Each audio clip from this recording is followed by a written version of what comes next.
Open your banking app right now and scroll through your recurring charges. I will wait. Somewhere in that list is at least one subscription you are paying every single month for something you could have completely and legally for free. Same features, same files, same everything. The company knows it. They are betting their entire business on the fact that you do not. There are 6 subscriptions in particular that only get paid by people who never once checked whether the free version does the identical job, and it does. Smart people canceled these years ago and never felt the difference. Let me show you exactly which ones are quietly draining your account. Here's the machine working against you. The subscription model does not survive on people who love the product.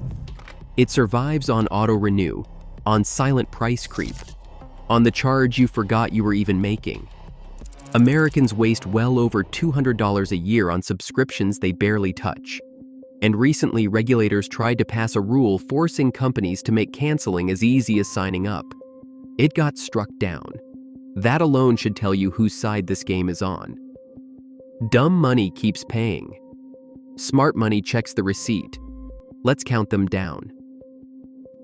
Number 6, the one that convinces you that you can't write without it. Grammarly Premium. The free version catches your typos and your obvious grammar slips perfectly well. But the premium tier, the one charging you month after month, is upselling tone tweaks and rephrasing on top of work your computer already does for nothing. Microsoft Word has had grammar checking built in for 30 years. Google Docs flags the same mistakes for free. Your web browser underlines misspellings as you type them. For what the average person actually writes, emails, messages, the occasional document, you are paying a recurring fee for a second opinion you were already getting in 3 other places at 0 cost. Heavy professional writers might squeeze real value out of the upgrade. Everyone else is renting a feature they already own. Number 5. The habit cleverly dressed up as a membership. Audible. 1 credit a month, 1 audiobook, for a fee that quietly renews forever, and most people end up sitting on a pile of unspent credits they are literally paying to hoard. Here's the part Audible would rather you never think about. Your public library lends audiobooks for free. Download an app called Libby, link your library card, and you get the same bestsellers, the same narrators, the same exact titles, delivered to the same phone, for nothing. Not a watered-down version. The actual audiobooks. Yes, there is occasionally a waitlist for the hottest new release. That is the entire catch. You are paying Audible, month after month, to skip a line that costs you nothing to stand in. Smart money listens for free and keeps the cash. Number 4 is the one that quietly turned ownership into a lifetime of rent. Adobe Creative Cloud. There was a time you bought Photoshop once, and it was yours forever. Then Adobe flipped the whole thing into a subscription you can never stop paying without losing access to your own tools. And for the overwhelming majority of people who just want to crop a photo, clean up an image, or edit a video, there are free programs that do the same job. Photopea runs right inside your browser and looks and behaves almost exactly like Photoshop. GIMP and Krita handle serious image editing for free. DaVinci Resolve is a professional-grade video editor that actual film studios use, also free. Quick thing before the final 3, which are the ones costing you the most for the absolute least. Drop a comment with the subscription you keep meaning to cancel, but somehow never do. Let's hold each other accountable. All right, back to it.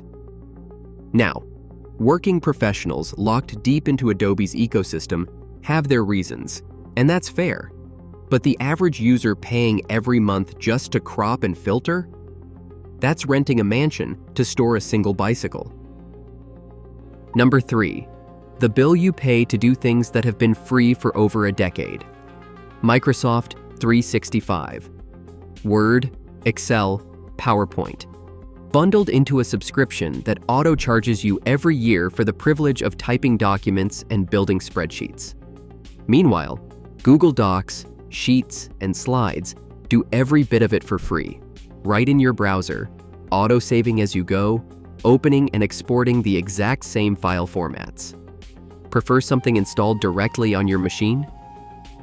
LibreOffice is a free, full-featured office suite that has existed for years and reads every Word and Excel file you hand it. Unless your work depends on one specific advanced function most people will never even find, you are paying an annual fee to write letters and add up columns, two of the most thoroughly free tasks in all of computing. Number 2, costs you real money to do the one thing the best option in its entire category gives away.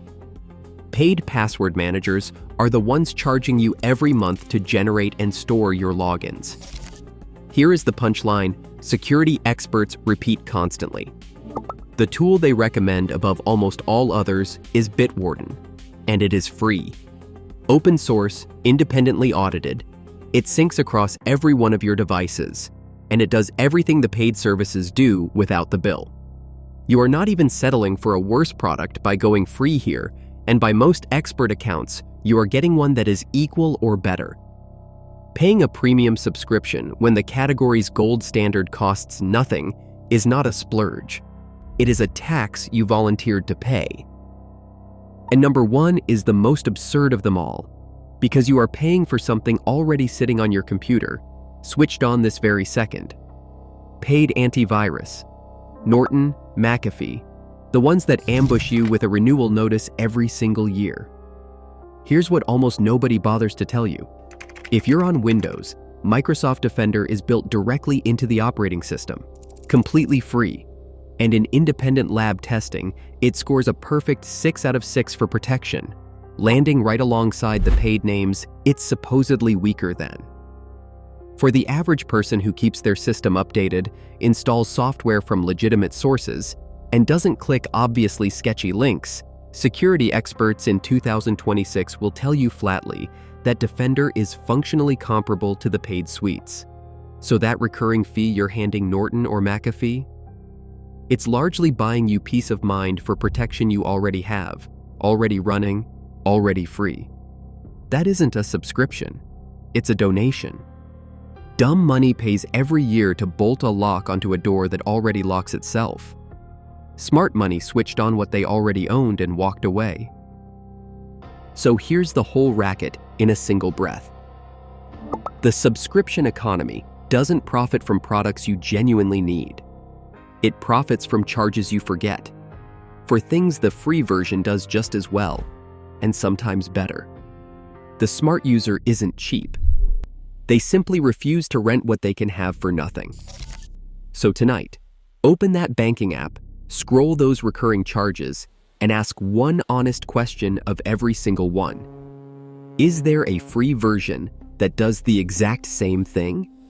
For at least a few of them, the truthful answer is yes, and that answer is worth real money in your pocket. Drop your thoughts below and tell me which subscription you are canceling first.